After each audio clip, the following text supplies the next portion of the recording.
सत्ता पक्ष के मेरे साथी ज़्यादा से ज़्यादा अतीत की बातें करते हैं। सन 1921 में क्या हुआ, कब हुआ, नेहरू जी ने क्या किया। अरे वर्तमान की बात करिए, देश को बताइए आप क्या कर रहे हैं, आपकी जिम्मेदारी क्या है। इनको पता चल गया कि इस देश की जनता ही इस संविधान को सुरक्षित रखेगी, कि इस चुनाव में हारते हारते जीतने से इन्हें जहां प्रियंका गांधी ने जमकर बीजेपी पर निशाना बोला। उन्होंने कहा कि बार बार 1900 और 1900 की बात होती है, ये बातें क्यों होती है, जवाहरलाल नेहरू ने ये करा, जवाहरलाल नेहरू ने वो किया। बोले वो वर्तमान की बात क्यों नहीं करते हैं, आपने क्या किया। इन कई मुद्दों को लेकर संसद भवन में प्रियंका गांधी वाड्रा ने कई सवालों पर बीजेपी सरकार को घेरा। हमें सपोर्ट करने के लिए हमारे चैनल को सब्सक्राइब करें, वीडियो को लाइक करें। Thank you.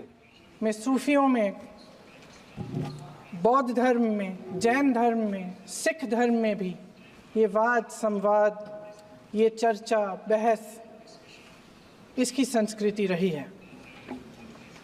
इसी परंपरा से उभरा हमारा स्वतंत्रता संग्राम।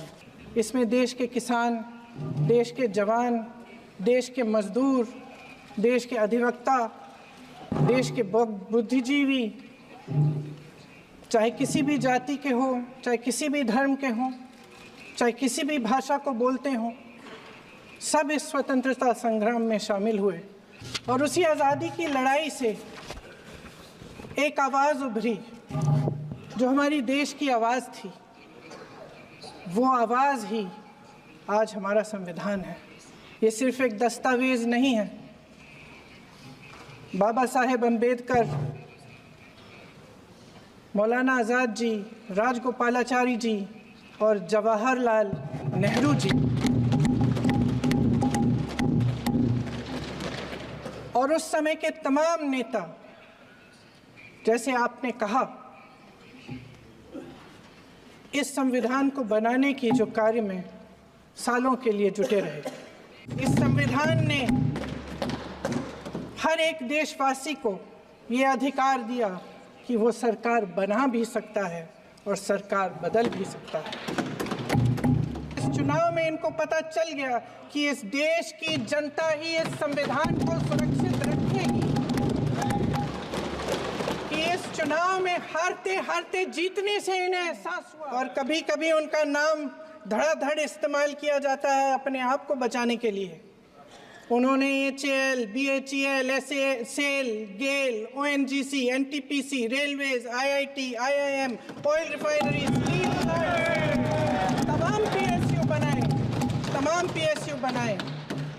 अध्यक्ष महोदय, उनका नाम पुस्तकों से मिटाया जा सकता है, उनका नाम भाषणों से मिटाया जा सकता है, लेकिन जो उनकी भूमिका रही इस देश की आज़ादी के लिए और इस देश के निर्माण के लिए, वो इस देश का साहस, जो पीड़ित हैं लेकिन फिर भी अपनी लड़ाई लड़ रहे हैं, उन संभल के बच्चों का साहस, जिनके पिताजी अभी अभी गुजर गए लेकिन फिर भी उनके सपनों को साकार करने की हिम्मत है, उनका साहस है, वो साहस इस संविधान ने दिया है।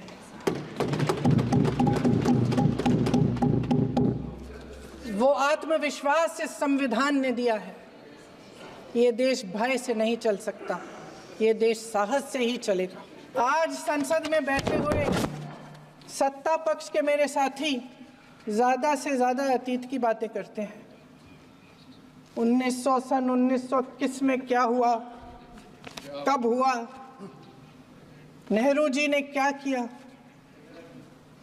अरे वर्तमान की बात करिए, देश को बताइए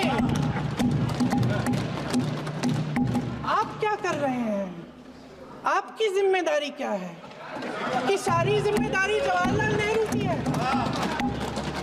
प्रधानमंत्री जी यहाँ सदन में संविधान की किताब को यूं माथे से लगाते हैं, लेकिन संभल में, हाथरस में, मणिपुर में जब न्याय की गुहार आती है, उठती है, तो उनके माथे पे शिकन तक नहीं आता।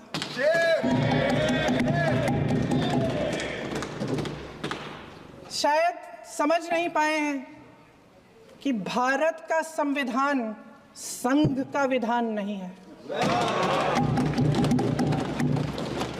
एक कहानी होती थी, अध्यक्ष महोदय, शायद बचपन में आपने भी सुनी होगी। राजा भेष बदलकर बाजार में आलोचना सुनने जाता था।